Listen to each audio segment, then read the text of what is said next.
So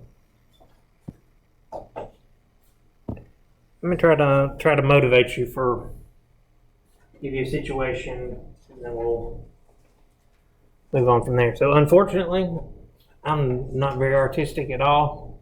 Hey, it's really nice if you take your calculus class if you have somebody that can draw really well. And at least we don't do really much three-dimensional stuff in Calculus 1, so that's good. You don't have to deal with my 3D stuff. But I had a math professor that was really, really good at drawing the 3D stuff. It was great. But at least now technology is better, and you can pull up something off the internet and have a good representation. So bear with me on some of my graph drawing. It's not great. It's not the worst ever, but it's not great. So let's think about a situation like this where we've got a function, we've got our coordinate plane, and then let's think about having a function. So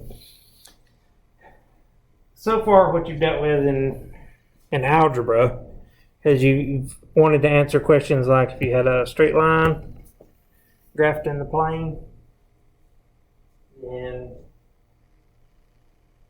what kind of stuff do you want to be able to know about that line?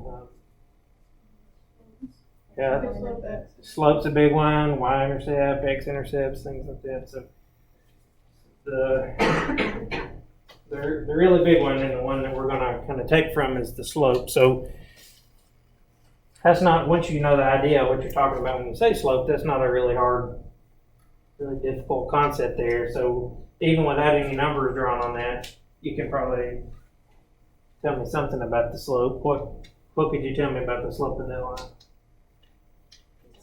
It's positive, yeah. So you know that just from looking at it the way it's slanted without even having to have numbers on there. So with straight lines, it's relatively simple, right? We can have positive slope if it rises from left to right, or we could have negative slope if it falls from left to right. Then we've got two weird ones. What other two kinds of slope can we have? We've got positive, negative.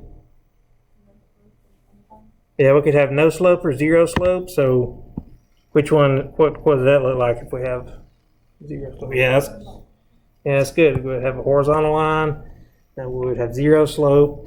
Or I heard the other one too, you said undefined. So that's if we have a vertical line. And then our slope would be undefined. So right away, we've got a lot of different things we can talk about with slope when we have a straight line. But what we're after, straight lines are great. We get a lot of information from things that are in straight lines, but there are a lot of things that are not straight lines. So what we're after is we want to be able to discuss and answer questions about things like, what's the slope of that line? Or the slope of that curve. That's not so straightforward. So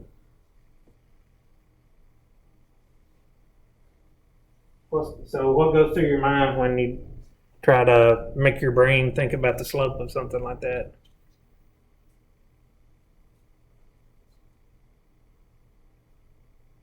Anybody have kind of a strategy of what to try to think about? I don't know. I mean, there's not a right or wrong. I'm just asking. I feel like you can kind of go down some and then go back up. There's going to be like addition, subtraction to some sort of degree. Like, you have like a negative slope, but then you have a positive, so they kind of like will cancel or that's a good observation. Affect each other. That's a good observation. So yeah, if you're thinking about back to the straight line stuff, right, you can kind of see places where it looks like the slope might be negative or the slope might be positive. Okay, so let's compare the two situations.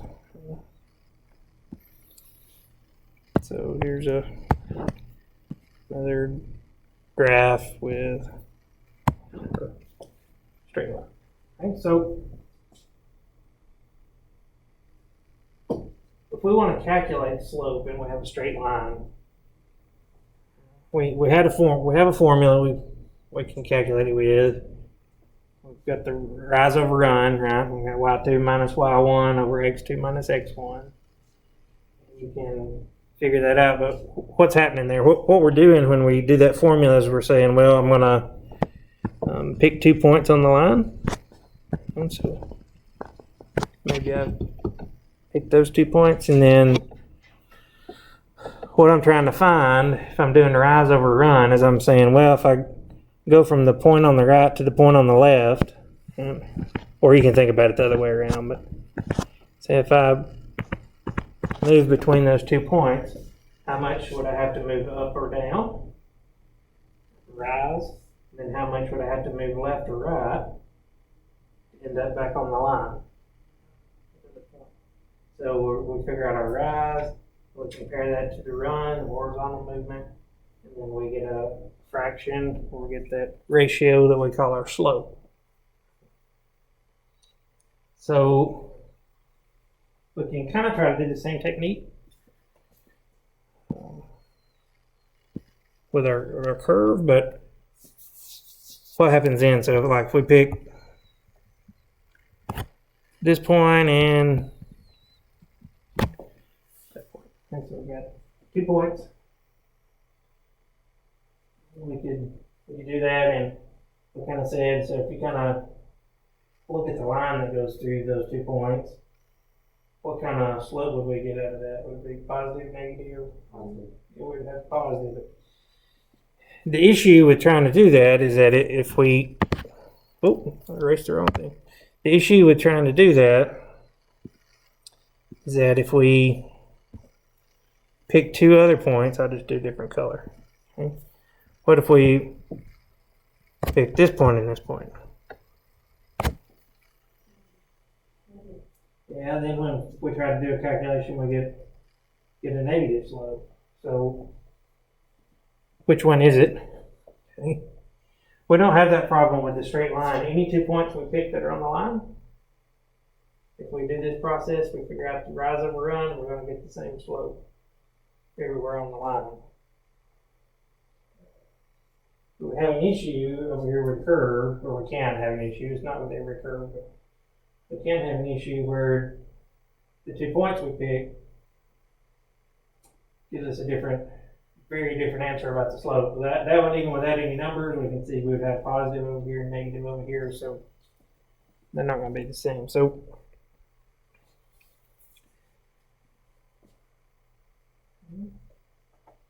one other thing to kind of think about, and I know it's probably going to seem like we're kind of bouncing around here, and we are a little bit, but if we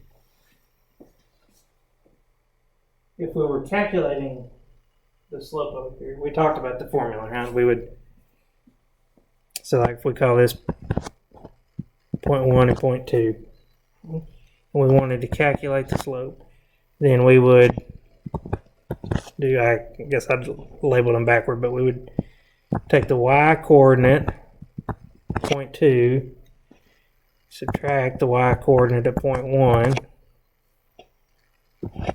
and then we would take the x coordinate of 0.2, subtract the x coordinate of 0.1. Right, that's what we said finding rise over run. That's how we would do that.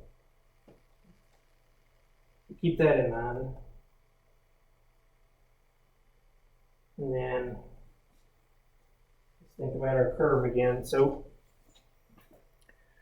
one thing that makes it hard to try to figure out our slope over here is that if our points we pick are far apart, we're going to be less accurate. You see that? So like if, and this one's so curvy, we've got so many turns in there, it might not be obvious, but let's think about it the other way. If we wanted to be more accurate about getting our slope, we could pick points that are closer together. So let's think about this red one, and then that red one right there. So that would be closer together. And the line that would run through there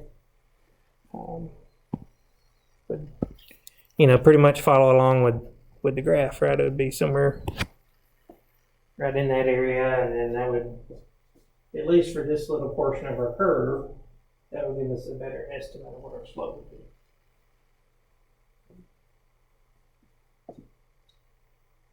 So if we make our points closer together, that gives us a better estimate of our slope. Then we would want to get our points as close together as we can. Closer we can get our points together, the more accurate we're going to be about estimating the slope. That blue line I've got drawn through there, right here, touches at 2 points, and it has a fancy name. It's called a secant line.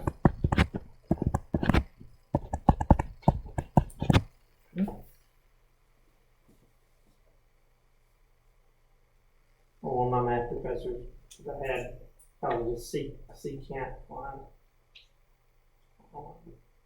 It's just like secant, like sine, cosine, tangent, secant, cotangent.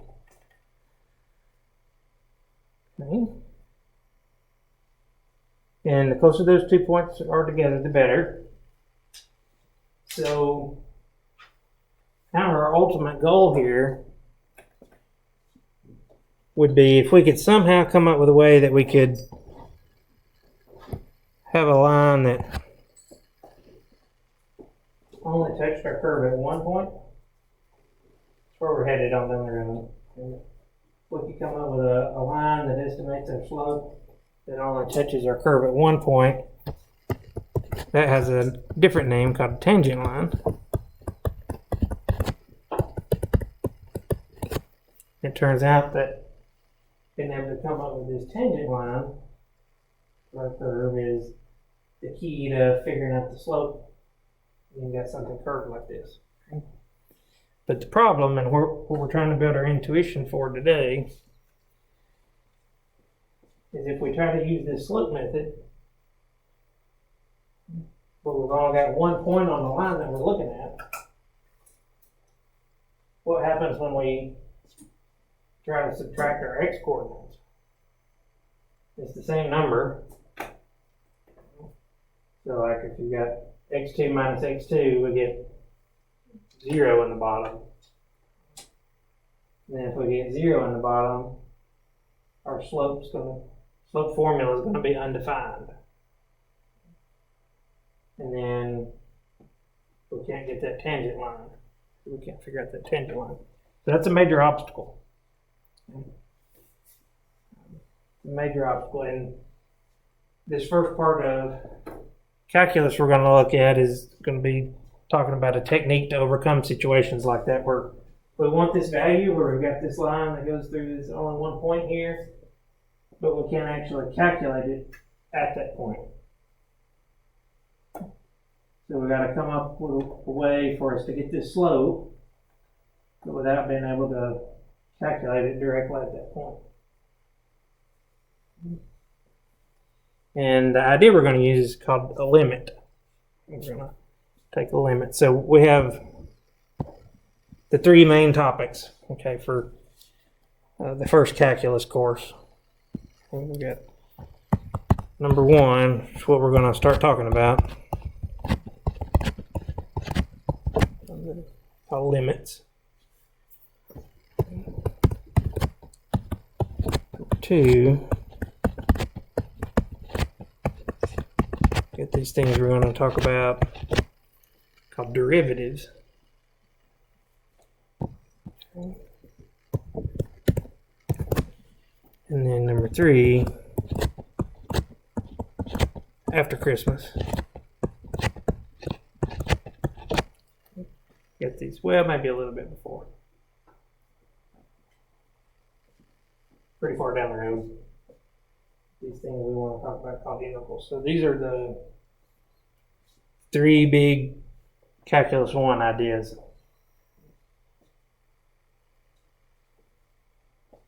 The 3 biggies.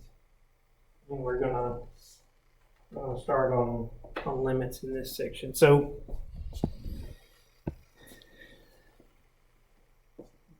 that idea there might seem kind of convoluted. That's okay. We'll get to it and it'll make more sense later. About trying to get this tangent line. The thing that I want us to focus on today is, like we said, if we could get our points closer and closer together, when we're finding the slope of that line, and that gives us a better and better estimate for our tangent line. But we can't actually calculate the tangent line at the one point that we're looking at.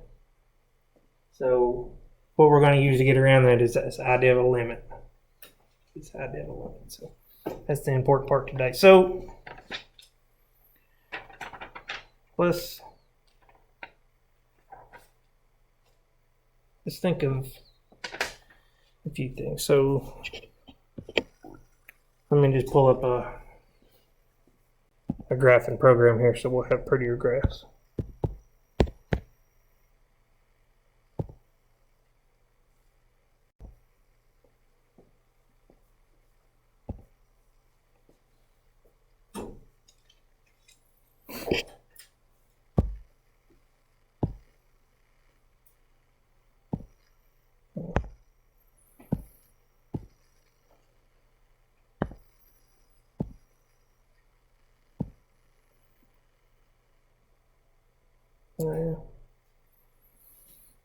Sorry, I'm not used to using the touch keyboard with the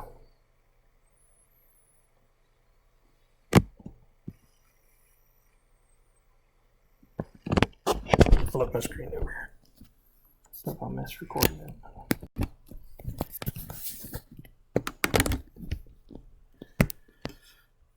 Just trying to get us an easy little graph here. Okay. So let's just think about a nice easy little graph that comes back up.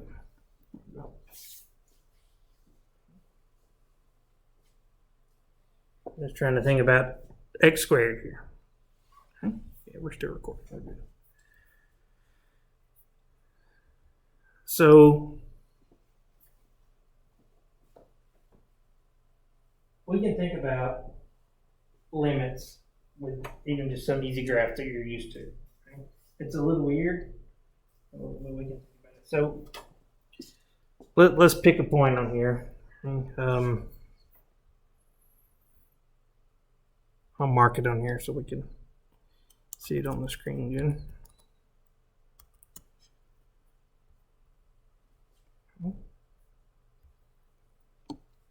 So, got our point on our parabola here. It's not too hard to figure out because you know about parabolas. And if we go over 2 on the x-axis, we end up at 4 on the y-axis. But we can develop this idea of a limit. Let's pretend like we don't know we're going to end up with a y value of 4. But sometimes it's not as obvious as with the parabola. And so if we wanted to know the function value, the y value of this graph at an x coordinate of 2, we could do that without just plugging in. We know how to plug in. We can say 2 squared gives us 4 and we're done. But what if that wasn't an option? What if that wasn't an option? Then what we could do is we could use this idea that if we get closer and closer and closer to the point we're looking at, then we're going to get closer and closer and closer to the y value we want. So kind of the intuition I want you to build is that we can kind of zoom in, and then we can look at points that are close. So we say, well, we're getting kind of close here. My y value there is not going to stay up on the screen. My y value there is 3.4 something. If I get a little closer, 3.7 something. If I get a little closer, 3.8 something. So you can kind of see we've got a trend. We're trending toward, what are we trending toward? 4. You know, we knew that already, but we're trending toward 4. And you can do the same thing coming in from the other direction. So I pick a point that's close. Oh, that's 4.96, 4.68, 4.4, 4.223, and you can kind of figure out what kind of pattern you're getting. As we come in from the other side, we're starting out bigger than 4, but we're getting closer to 4. And something else that's important is that when we come in from both sides, we're getting close to the same number. We're getting close to 4 when we come in from the bottom, and we're getting close to 4 when we come in from the top. So that idea of getting closer and closer and closer to where we want to be That's this limiting process. Okay? We're not actually going to an x value of 2, but we're getting closer and closer and closer to it and seeing what happens to our y value. Okay? So let's look at something more interesting than just x squared. Let me just draw this one for sake of not making you wait on me to figure out how to do it with a keyboard here. And so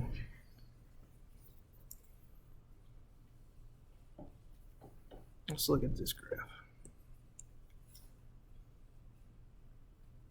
And so maybe we've got a point up here, and I guess we better put numbers in. Okay, so we'll call that a y value of 1. Then we've got an open circle down here. We'll call that a y value of negative 1, and then our graph goes off to the left.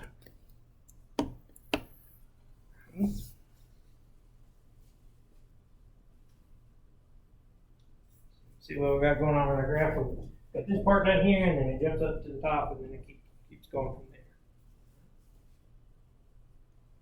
So let's just look at the bottom part. So if all we had was the bottom part of this function, and we wanted to know what the y value, what the function value was for an x of 0, x value of 0 is on the y-axis. If we just had that bottom part, it's undefined. It'd be undefined there, so we couldn't just plug in and figure it out. But what we could do is we could go off to the left side of the graph, and we could say, well, over here we're at negative 1, we're at negative 1, we're at negative 1, and we're getting closer and closer to an x value of 0.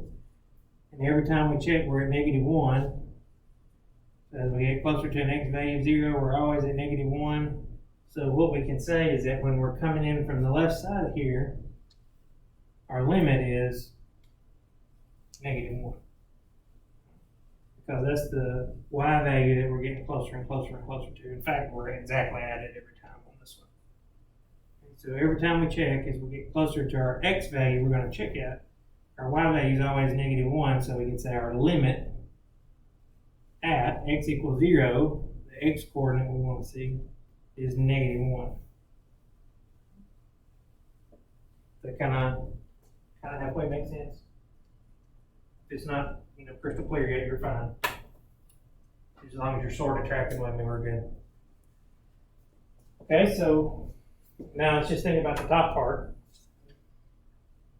This one kind of goes back to one that's a little bit silly, because if we just have the top part and we want to know what our y value is at x equals 0, well, we could just plug in and see it's 1. But if we couldn't do that, maybe this was an open circle up here too. Then what could we do? We could come in from this side, check our y value, it's 1. Get closer, it's 1. Get closer, it's 1. 1, 1, 1, 1, 1. So we would say our limit coming from the right side, as we approach an x value of 0, is 1. So on this one, we don't get the same answer when we come in from the left and when we come in from the right. On that parabola one we did, it didn't matter which side we came in from. If we come in from the left side, we're getting closer and closer to 4. If we come in from the right side, we're getting closer and closer to 4, so it matched both of those sides. Okay. So we've got some notation how we can write this down, or we can talk about these limits. So let's look at this one. All right, so our notation here, we would say, I'm going to call our graph, we'll call it f of x. It's our function. So what we could say here, let's think about the bottom piece, where we came in from the left side, and then our limit was what? It was negative 1 there. So the way we could write that down is we would say the textbook uses print. I usually use cursive, right? LIM. The textbook uses print. So when you see the textbook, it'll be just printed out like that, LIM, for limit. So we would say the limit of our function, whatever the name of it is, we call this one f of x. So the limit of f of x, and then we've got to talk about what x value we're looking for a limit at. So here we said we were going to try to find the limit of our function at an x value of 0 on the y-axis. So the way we would write that down is we would say we're coming in toward an x value of 0, so we would say the limit of f of x, and then underneath here you would have x and then an arrow, then the 0. And the way you would read that is the limit of f of x as x approaches 0, and on this one, since we're coming in from the left side, we've got one other thing that's a little weird. To indicate that we're approaching 0 from the left side, on the number down here, the 0 that we're approaching, kind of up in the exponent spot, we put a minus sign because we call the left side the negative side. And so we'll have a little minus sign there. So we'll say the limit of f of x as x approaches 0 from the left. And then we can say what it is. So we would say that big thing equals negative 1. Hey, let me.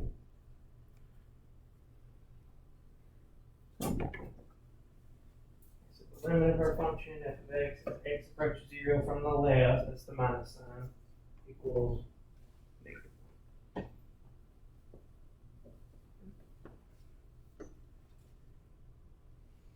And there's not much different if we write the top part. And so here we would say the limit of f of x. We were still thinking about x approaching 0. But this time we're coming in from the right side. So the right side of our graph got positive values, so we'd have a little plus, like in the exponent of 0. We'd read that the limit of f of x as x approaches 0 from the right. What was it? It was 1.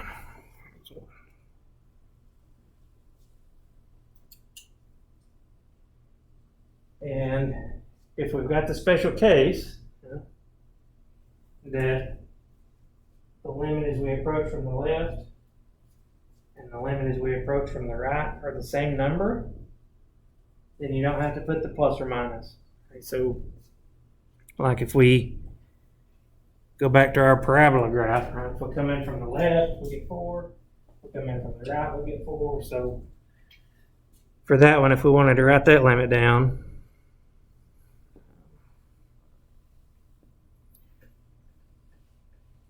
so we'll call that function, we didn't give it a name earlier, but we'll call it g of x equals x squared. Then we could say the limit of g of x, and we were approaching an x value of 2 on that one. So the limit of g of x as x approaches 2 equals 4. So if you see a number that you're approaching that doesn't have a plus or minus sign, that means it's both. You can come in from the left and from the right side and you'll approach that same number. Approach that same number there.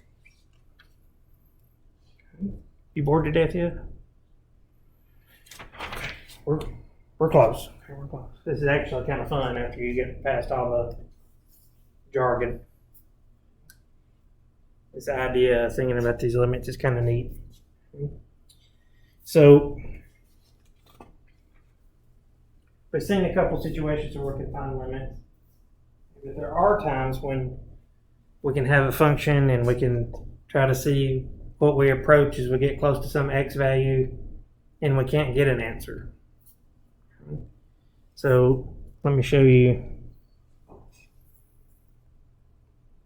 kind of a neat graph here. We'll get to see some pretty interesting graphs in this class. So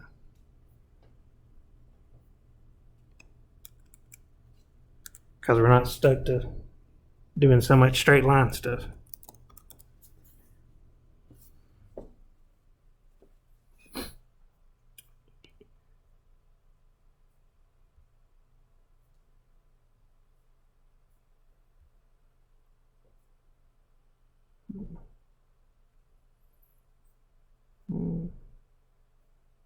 Well, pi here. Let me see if I can do it as a decimal. Oh, there's pi.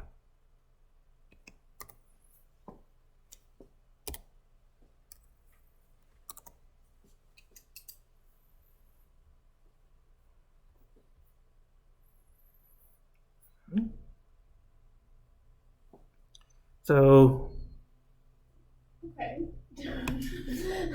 yeah, we got this thing where That's a block. it comes in and then what sine looks like, right? From degree, you got the sine wave, what bounces back and forth. And so it kind of comes in from the top and does that. And on this one, since we're dividing by x inside the sine, that just means that the peaks get closer and closer together as you get close to zero. And it's just kind of a reflection on the other side doing the same thing. So on this one question we might have is what's the limit of this function as our x value approaches zero? So we want to know what y value we're going to get as we get close to zero. So what would we do there? We would have to zoom in, right? And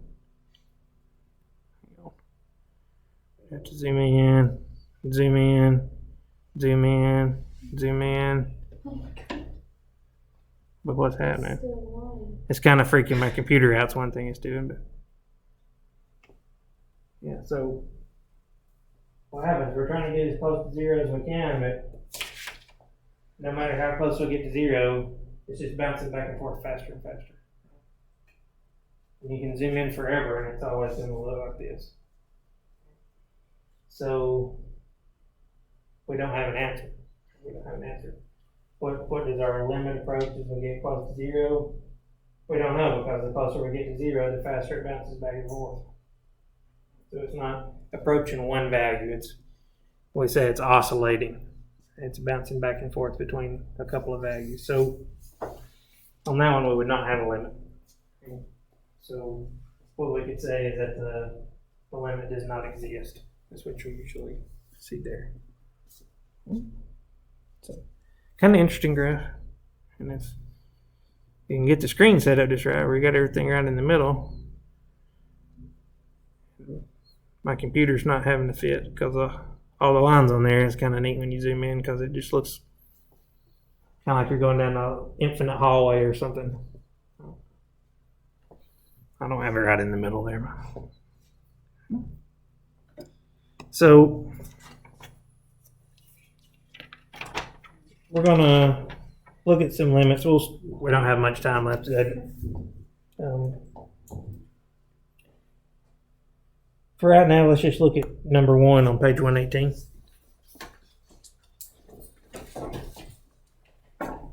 We'll kind of walk through this one together, and then we'll do more next week.